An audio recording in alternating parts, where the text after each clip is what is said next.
നമസ്കാരം. പിടകിട്ടാപ്പള്ളി സുകുമാരക്കുറുപ്പിന്റെ case file close ചെയ്യാൻ police ഒരുങ്ങുന്നതിനിടെ കുറുപ്പുമായി ബന്ധപ്പെട്ട മാധ്യമ വാർത്തകളും സജീവം. സുകുമാരക്കുറുപ്പ് ജീവിച്ചിരിപ്പുണ്ടെന്ന അവകാശവാദവുമായി ചാനലുകൾ രംഗത്തെത്തി. കുറുപ്പ് 25 വർഷത്തിലധികമായി വിദേശത്ത് ഒളിവിൽ കഴിയുന്നുവെന്ന വാർത്തയുമായി 24 ന്യൂസ് ചാനലാണ് രംഗത്ത് വന്നത്. 2024 സുകുമാരക്കുറുപ്പ് എടുത്ത ചിത്രമെന്ന് അവകാശപ്പെട്ടുള്ള ചിത്രവും ചാനൽ പുറത്തുവിട്ടിട്ടുണ്ട്. ഭാര്യയും മക്കളെയും നിരന്തരം ബന്ധപ്പെട്ടതിന്റെ തെളിവുകളുണ്ടെന്നും വിദേശത്ത് കൺസ്ട്രക്ഷൻ മേഖലയിലാണ് ജോലി ചെയ്യുന്നതെന്നുമാണ് ചാനൽ വാർത്തയിൽ പറയുന്നത്. വിദേശത്ത് ഒളിവ് ജീവിതം തുടങ്ങിയത് 1991 മുതലാണ്. ഒളിവ് ജീവിതം ഇന്ത്യക്കാരുമായി അകലം പാലിച്ചാണ്. ഒളിവ് ജീവിതം പൂർണ്ണമായി രൂപം മാറി. പരിചയക്കാരെ സമൃദ്ധമായി കബളിപ്പിച്ചാണ് ജീവിതം. സുകുമാരക്കുറുപ്പ് ഇപ്പോഴും ആരോഗ്യവാനാണെന്നും വാർത്തയിൽ പറയുന്നു. ഉള്ളത് പ്രായത്തിന്റെ അവശതകൾ മാത്രമാണെന്നും ഈ വാർത്തയിൽ പറയുന്നുണ്ട്. മലയാളിയായ വയോധികൻ ബ്രൂണയിൽ നിരീക്ഷണത്തിലാണെന്നാണ് വിവരം. കേന്ദ്ര രജിസ്ട്രേഷൻ ഏജൻസി അന്വേഷണം തുടങ്ങിയെന്നുള്ള റിപ്പോർട്ടുകളും ഈ വാർത്തയിൽ പുറത്തു വരുന്നുണ്ട്. അതേസമയം കുറുപ്പുമായി ബന്ധപ്പെട്ട് മലയാളികൾ ഓർത്തെടുക്കുന്നത് പല വിധത്തിലുള്ള കഥകളാണ്.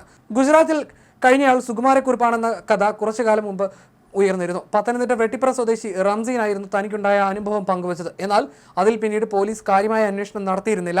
അന്ന് സുകുമാരക്കുറുപ്പ് തന്നെയായിരുന്നുവെന്ന് സംശയിച്ചവർ ഏറെയാണ്. തനിക്ക് മാത്രമല്ല അവിടെയുണ്ടായിരുന്ന മലയാളികൾക്കും അന്നാട്ടുകാർക്കും ഫോട്ടോ കണ്ടപ്പോൾ അയാളെ തിരിച്ചറിയാൻ കഴിഞ്ഞിരുന്നുവെന്നും അയാൾ വെളിപ്പെടുത്തിയിരുന്നു. തെളിവുകൾ ശേഖരിച്ച് അതെല്ലാം സഹിതം താൻ പലതവണ പോലീസിനെ സമീപിച്ചു. അവർക്ക് ഈ കേസ് അന്വേഷിക്കാൻ യാതൊരു താല്പര്യമുണ്ടായിരുന്നില്ല എന്നാണ് റംസീൻ പറഞ്ഞത്. റംസീന്റെ വാക്കുകൾ ഇങ്ങനെയായിരുന്നു. 14 വർഷം മുൻപ് ഗുജറാത്തിലെ സദാപുരയിൽ വെച്ച് കണ്ട സന്യാസി വേഷധാരി കുറുപ്പാണെന്ന് റംസീൻ തറപ്പിച്ചു പറയുന്നു. വെറുതെ പറയുകയല്ല, വ്യക്തമായ തെളിവ് അദ്ദേഹത്തിനുണ്ട്. പോലീസ് രേഖകളിലുള്ള കുറുപ്പിന്റെ ഉയരം തെറ്റാണ്. അതുമാത്രമാണ് ഈ സന്യാസിയുടെ കാര്യത്തിൽ അപവാദം.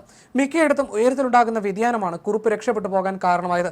സ്വാമി ശങ്കരഗിരിഗിരി എന്നറിയപ്പെടുന്ന ഇയാളുടെ പേര് ചന്ദ്രശേഖരൻ നമ്പൂതിരി എന്നാണ് റംസീനോട് പറഞ്ഞത്. ഗൾഫിൽ ജോലിയായിരുന്നു. ഭാര്യയും മക്കളും അപകടത്തിൽ മരിച്ചതോടെ മനസ്സിന്റെ നിയന്ത്രണം വിട്ടു. 10 വർഷത്തോളം വടകരയിലെ ആശ്രമത്തിൽ കഴിഞ്ഞു. ഇവിടെ പുറത്തു നിന്നുള്ളവർക്ക് പ്രവേശനമില്ല. അവിടെ നിന്ന് ചികിത്സയും കളരിയും യോഗയും ഒക്കെ അഭ്യസിച്ചു. കുറെ കാലം തമിഴ്നാട്ടിൽ ഒരു സിനിമാ നിർമ്മാതാവിനൊപ്പം കഴിഞ്ഞു. പിന്നെ ഇന്ത്യയിലെ ആശ്രമങ്ങൾ സന്ദർശിക്കാൻ ഇറങ്ങി പുറപ്പെട്ടു. നമ്പൂതിരിയാണെങ്കിലും മദ്യവും മാംസവും നന്നായി കഴിക്കും. ഒരുപാട് ദുരൂഹതകൾ സന്യാസിയെ ചുറ്റിപ്പറ്റിയുണ്ട്. പരിചയപ്പെടുന്നവർക്ക് സംശയം തോന്നിയാൽ അതിവിദഗ്ധമായി മുങ്ങും.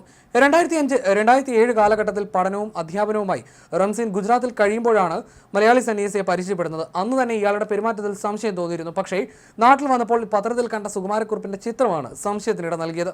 വർഷങ്ങളോളം ഫയലുകളിൽ പൊടിപിടിച്ച് കിടക്കുന്ന കേസ് തീർപ്പാക്കുന്നതിന്റെ ഭാഗമായി 2 മാസം മുൻപാണ് IG അജിത ബീഗത്തിന്റെ നേതൃത്വത്തിലുള്ള പ്രത്യേക സംഘം സുകുമാരക്കുറുപ്പിനായിട്ടുള്ള അന്വേഷണം വീണ്ടും പുനരാരംഭിച്ചത്.